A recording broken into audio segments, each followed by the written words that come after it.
Hello दोस्तों, मेरा नाम अमित कुमार है और आज हम तीसरी वीडियो कर रहे हैं टेक्निकली। और डिस्क मैनेजर की ये दूसरी है और वैसे टेक्निकली तीसरी वीडियो है। ठीक है, तो हम अपनी आर्च इंस्टॉलर डायरेक्टरी में चलते हैं। ठीक है, यहाँ पे हमारे पास कितनी 3 फाइलें थी और हम डिस्क मैनेजर में काम कर रहे थे। ठीक है, तो अभी हम क्या करेंगे कि यूज़र को प्रॉम्प्ट देंगे। अगर हमारी जो डिस्क जो है ये वाली डिस्क है ना, जो अगर डिफ़ॉल्ट डिस्क है, सॉरी जो इंडेक्स है, वो अगर एम्प्टी नहीं है तो हम डिफरेंट आउटपुट देंगे। भाई अगर मान लो एसडीबी डिवाइस उसके कंप्यूटर पे है तो हम उसको बता देंगे कि भाई डिफ़ॉल्ट डिवाइस हम एसडीबी चूज़ कर रहे हैं, तो हम डिफरेंट आउटपुट देंगे। अगर है ही नहीं उसके पे तो उसको ये क्यों बताएंगे कि भाई हम डिफ़ॉल्ट एसडीबी सेलेक्ट कर रहे हैं, उसका क्या ही फ़र्क पड़ता है। क्योंकि ठीक है, तो हम ये मतलब 2 डिफरेंट प्रॉम्प्ट देने वाले हैं। तो मैं एक इफ़ स्टेटमेंट लिखता हूँ। इफ़ डैश एन से हम ये चेक कर सकते हैं कि कोई वेरिएबल जो है या कोई आउटपुट है किसी भी कमांड का, वो क्या है, एम्प्टी नहीं है, मतलब वो एम्प्टी नहीं है। ठीक है, तो एन से हम चेक करेंगे, किसको करेंगे, डिफ़ॉल्ट इंडेक्स। जो डिफ़ॉल्ट इंडेक्स है वो एम्प्टी नहीं है, क्योंकि अगर डिस्क अरे में अगर डिफ़ॉल्ट डिस्क है तो ये एम्प्टी नहीं होगा, यहाँ पे कुछ ना कुछ सेट हुआ होगा इस फॉर लूप से। ठीक है, तो अब मैं एक प्रॉम्प्ट वेरिएबल क्रिएट करूँगा। ठीक है, जिसमें हम यूज़र को जो प्रॉम्प्ट दिखाएंगे वो स्टोर करने वाले हैं। तो मैं इसको लिख देता हूँ एक बारी के लिए और हम फिर मिलते हैं। ठीक है, तो जैसा कि आप देख रहे हो मैं लिख चुका हूँ। इसमें कुछ नहीं है, प्रॉम्प्ट वेरिएबल है, इसमें हमने स्टोर किया हुआ है enter the disk number you wish to partition. भाई डिस्क नंबर सेलेक्ट कर लो जो हमने डिस्क दिखाई है ऊपर उसमें से, और जो डिफ़ॉल्ट डिस्क है हम वो दिखा रहे हैं कि डिफ़ॉल्ट डिस्क एसडीबी है। और ये मैंने ऐसे ही मतलब लिख दिया है कि वेटिंग फॉर 60 सेकेंड, ऐसा हम टाइमर कोई चलाएंगे नहीं। ठीक है, और यहाँ पे अगर डिफ़ॉल्ट इंडेक्स अगर हमें मिलता ही नहीं है उसके कंप्यूटर पे, एसडीबी जो डिवाइस है डिस्क है मिलती नहीं है, तो हम ये वाला आउटपुट दिखाने वाले हैं। ठीक है, enter the disk number you want to या यू विश टू पार्टीशन, और वेटिंग सेकंड है ये 60 है, मतलब एक बारी के लिए हमने दिखा दिया है। ठीक है, और अब हम यूज़र से इनपुट लेंगे रीड।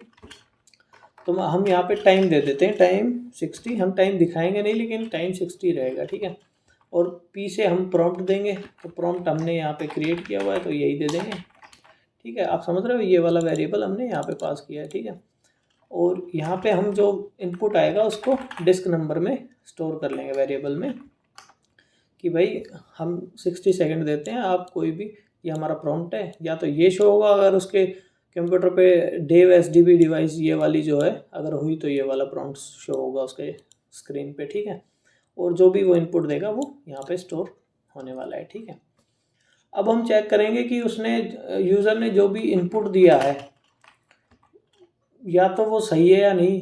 ठीक है, या फिर वो इनपुट नहीं देता, तो हम क्या करना है, हम जड़ से डैश जड़ से चेक करते हैं कि कोई भी स्ट्रिंग एम्प्टी है। ठीक है, अगर जो हमारा डिस्क नंबर है जो एम्प्टी नहीं होना चाहिए अगर यूज़र इनपुट देगा, तो अगर ये एम्प्टी है, ठीक है, अरे सॉरी, और इसके साथ साथ जो हमारा आई एम सॉरी जो हमारा नॉन एम्प्टी भी चेक कर लेते हैं। जो डिफ़ॉल्ट डिस्क है, डिफ़ॉल्ट डिस्क का जो इंडेक्स है ये एम्प्टी नहीं है, तो ये एम्प्टी नहीं है तो हम क्या करेंगे, disk number is equal to default index, और यहाँ पे हम इस स्टेटमेंट को क्लोज कर देते हैं। अब मैं आपको थोड़ा सिनारियो समझाता हूँ। ठीक है, भाई मेरे कंप्यूटर पे जो डेव एसडीबी डिवाइस है ये है, तो यहाँ पे इस डिस्क अरे में से, इसमें से यहाँ पे इंडेक्स स्टोर हो जाएगा उसका इस फॉर लूप से। ठीक है, और यहाँ पे जैसे ही प्रॉम्प्ट आया कि भाई डिस्क सिलेक्शन करो और 60 सेकंड हो गए मैंने कोई भी डिस्क सेलेक्ट नहीं की, तो ये क्या करेगा, चेक करेगा कि ये डिस्क नंबर है, यहाँ पे कुछ इनपुट आया है या नहीं। अगर यहाँ पे इनपुट नहीं आया, ये ब्लैंक हुआ, तो ये क्या करेगा, चेक करेगा कि जो डिफ़ॉल्ट इंडेक्स है यहाँ पे ये एम्प्टी है या नहीं। ठीक है, अगर ये एम्प्टी नहीं हुआ और यहाँ पे कुछ हुआ तो ये जो डिस्क नंबर है वो डिफ़ॉल्ट डिस्क सेट कर देगा, डिफ़ॉल्ट इंडेक्स कोई। ठीक है, तो हमने ये किया है अभी तक। ठीक है, अभी हम क्या करेंगे कि अब हम वैलिडेट करेंगे डिस्क सेलेक्शन। जो आपने डिस्क सेलेक्ट की है, जो आप इनपुट दोगे वो कहीं जो हमारी जो डिस्क जो अरे है हमने स्टार्टिंग में डिक्लेयर की थी ये वाली, इसके अंदर है या नहीं। ठीक है, हम ये चेक करने वाले हैं अभी। ठीक है, तो एक बार के लिए हम ये करली ब्रैकेट्स में ले लेते हैं। ठीक है, यहाँ पे हम चेक करने वाले हैं डिस्क नंबर। भाई जो आपने नंबर सेलेक्ट किया है, सॉरी, वो हमारी क्या नाम है, हमारी जो अरे है उसमें है भी या नहीं। मान लो 3 आइटम है और आपने 4 एंटर कर दिया तो वो नहीं मिलेगा। तो हम यहाँ पे, अगर ऐसा हुआ तो हम यहाँ पे डाल देंगे इनवैलिड डिस्क सिलेक्शन एग्जिटिंग। ठीक है, और यहाँ पे हम एग्जिट 1 लिख देंगे, 1 एरर कोड रहेगा। ठीक है, इसको हम कैप्स में कर देते हैं। तो मैं आपको एक बार फिर से समझाता हूँ। हम यहाँ से जो भी डिस्क नंबर सेट हुआ, यहाँ तो डिफ़ॉल्ट डिस्क होगा या फिर एम्प्टी होगा। ठीक है, तो यहाँ पे हम चेक करेंगे डिस्क अरे में। ठीक है, अगर वो एम्प्टी आता है, मान लो अगर 3 डिस्क अरे में 3 ही डिस्क है और यहाँ पे हमने 4 लिखा हुआ है, तो क्या होगा कि ये एम्प्टी आएगा जड़ से। ठीक है, और एम्प्टी आया तो हम ये वाला एरर को दिखा देंगे स्क्रीन पे और एग्जिट कर देंगे स्क्रिप्ट को। ठीक है, तो आई होप आपको समझ में आया होगा। अगर नॉन एम्प्टी आता है तो कोई इशू ही नहीं है। अगर ये यहाँ पे डिस्क का सिलेक्शन हो जाता है तो ये रन नहीं करेगा। ठीक है, ये इफ स्टेटमेंट को एग्जिट कर देगा और आगे चलेगा। और यहाँ पे हम एक और वेरिएबल क्रिएट करते हैं सेलेक्टेड डिस्क करके, और यहाँ पे हम एक बारी के लिए डेव लगा देते हैं इसके, ताकि हमें बार बार डेव ऐड ना करना पड़े उसमें। ठीक है, और यहाँ से हम सेलेक्ट करेंगे डिस्क नंबर को। ठीक है, ये हमने डिस्क सेलेक्ट कर दी। और यहाँ पे हम एक और एको स्टेटमेंट कर देते हैं कि हम यूज़र को बता देंगे कि आपने कौन सी जो हार्ड ड्राइव है वो सेलेक्ट की है। यू हैव सेलेक्टेड, ये हम दिखा देंगे सेलेक्टेड डिस्क आपने ऑफ साइज, इसका साइज भी दिखा देते हैं एक बार के लिए। साइज से हम वही डिस्क फैच कर लेंगे जो डिस्क नंबर यूज़र ने दिया है। ठीक है, तो आई होप आपको समझ में आ गया होगा। हम डिस्क और उसका साइज़ दिखा देंगे। यहाँ से डिस्क नेम आ जाएगा या ये वाला जो हमने स्टोर किया है, और यहाँ से साइज अरे से हम उसका साइज़ फैच कर लेंगे। तो यूज़र को उसका जो है नाम और उसका साइज़ पता लग जाएगा, ताकि वो कंफर्म कर सके कि सब कुछ ओके है या नहीं। ठीक है, अब हम यूज़र को एक वार्निंग दिखा देंगे कि भाई इस डिस्क पे सभी डेटा इरेज हो जाएगा, तो केयरफुली आगे बढ़ना। और उससे एक और कंफर्मेशन ले लेंगे वाई और एन का, भाई यस और नो, कि आप प्रोसीड करना चाहते हो या नहीं। ठीक है, तो मैं फटाक से लिख देता हूँ क्योंकि वरना वीडियो बहुत लंबी हो जाएगी। फिर मिलते लिखने के बाद। तो जैसा कि देख चुके हो आप, मैंने लिख दिया है कि भाई एको ये डिस्क आपने सेलेक्ट की हुई है और इस डिस्क पे, सिलेक्टेड डिस्क पे सभी डेटा इरेज हो जाएगा। और हम यूज़र से ये पी दिया है, तो प्रॉम्प्ट दिया है कि हमने भाई वाई और एन डालो और ये कंफर्म जो वेरिएबल है इसमें स्टोर हो जाएगा। और हम इसको एक बार के लिए इवेलुएट कर लेंगे यहाँ पे, कंफर्म कि भाई जो ये कंफर्म वेरिएबल में जो भी यूज़र इनपुट देगा वो y के बराबर है, या फिर जो कंफर्म वेरिएबल है वो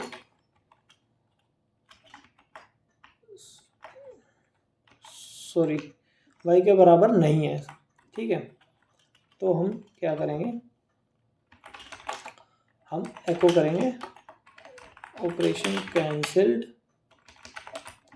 ओके, और यहाँ पे एग्जिट 0 कर देंगे, क्योंकि यूज़र ने खुद कैंसिल किया, तो एग्जिट कोड हम 0 दे देंगे।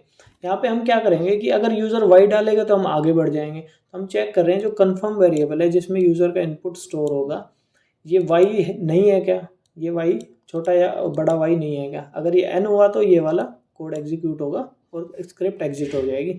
अगर ये वाई हुआ तो ये वाला कुछ भी रन नहीं होगा। ठीक है, ये वाला कोड, और स्क्रिप्ट आगे बढ़ जाएगी। ठीक है, और आगे हम कुछ नहीं करने वाले, मैं आपको दिखा देता हूँ, एक सेकेंड। आगे हम एक छोटा सा काम और करेंगे जो कि लिनक्स में एक है इशू।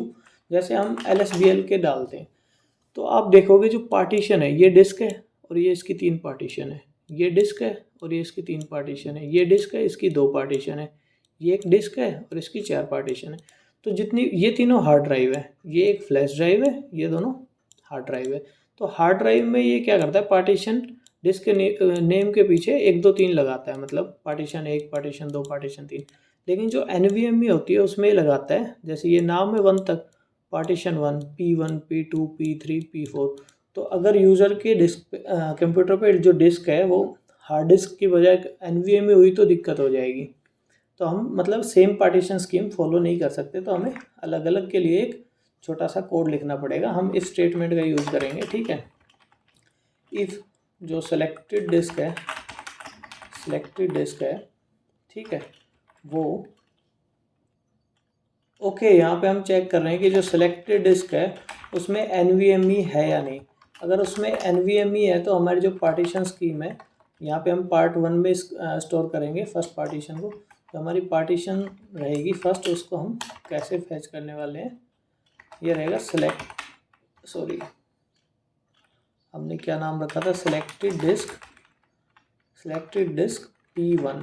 ओके, तो हम ऐसे स्टोर करने वाले हैं। तो मैं इसको एक बारी के लिए कॉपी कर लेता हूँ, ठीक है। तो मैं इसको पेस्ट कर देता हूँ, यहाँ पे भी पेस्ट कर देता हूँ, और एक बारी के लिए यहाँ पे भी पेस्ट कर देता हूँ। तो हम 3 पार्टीशन क्रिएट करने वाले हैं, वो हम आपको बताएंगे। पार्टीशन 2, ओके, और यहाँ पे आने वाली है पार्टीशन 3। तो यहाँ पे हम NVMe यूज़ कर रहे हैं तो यहाँ पे 3 आ जाएगा और यहाँ पे 2 आ जाएगा। तो ये तो होगा NVMe के लिए, ठीक है। और यहाँ पे हम एल्स का यूज़ करेंगे। अगर मान लो NVMe नहीं है तो हमारी जो पार्टीशनिंग है वो कैसे होगी, मैं वो आपको दिखा देता हूँ। तो मैं उसके लिए सिर्फ यही कॉपी कर लेता हूँ, ठीक है। मैंने ये कॉपी किया, पेस्ट कर देता हूँ एक बार के लिए, और यहाँ पे भी पेस्ट कर देता हूँ, ओके, ठीक है। तो यहाँ पे हम क्या करेंगे, अगर डिस्क हुआ तो हम सिर्फ नंबर लगाएंगे, P नहीं लगाएंगे। तो मैं इनको, ठीक है, और यहाँ पे मैंने इस स्टेटमेंट को क्लोज कर दिया। तो हमने इस वीडियो में कुछ भी नहीं किया। हमने सबसे पहले यूज़र को डिफरेंट प्रॉम्प्ट दिखाया। अगर उसके कंप्यूटर पे dev SDB है तो ये वाला प्रॉम्प्ट दिखाना है, अदरवाइज़ ये वाला दिखाना है। यहाँ से हम इनपुट लेंगे, और अगर इनपुट जो है वो ब्लैंक नहीं है, अगर इनपुट ब्लैंक है तो डिफ़ॉल्ट इंडेक्स हम डिस्क नंबर को सिलेक्ट कर देंगे, ठीक है। अगर डिस्क अरे से डिस्क नंबर एम्प्टी आता है तो हम स्क्रिप्ट को एग्जिट कर देंगे। अदरवाइज़ हम अगर एम्प्टी नहीं आता है तो जो डिस्क नंबर है वो सेलेक्ट करके सेलेक्टेड डिस्क में स्टोर कर देंगे। यूज़र को दिखा देंगे कि भाई ये डिस्क आपने सेलेक्ट की है, इसका साइज़ ये है, और इस पर सभी डेटा ख़त्म हो जाएगा। अगर आप आगे बढ़ना चाहते हो तो वाई डालो। अगर यूज़र वाई नहीं डालता है, एन डालता है, तो हम ये वाला कोड रन करेंगे और स्क्रिप्ट एग्जिट हो जाएगी। अगर वाई डालता है यूज़र तो ये वाला आगे कोड स्टार्ट हो जाएगा। यहाँ पे हम जो डिस्क पार्टीशनिंग है मैं फिर से दिखा देता हूँ LSBL के से। तो वो हम जो डिस्क है उसके नेम के पीछे P1, P2, P3 और जो हार्ड ड्राइव है उनके पीछे 1, 2, 3 लगा रहे हैं। यहाँ पे NVMe के पीछे P1, P2, 3 लगा दिया है, ठीक है। तो इस वीडियो में हम इतना ही रखेंगे, और नेक्स्ट वीडियो में हम बात करेंगे आगे। So thank you for watching my videos. अगर आपको वीडियो पसंद आती है प्लीज़ लाइक शेयर सब्सक्राइब कीजिए। Thank you.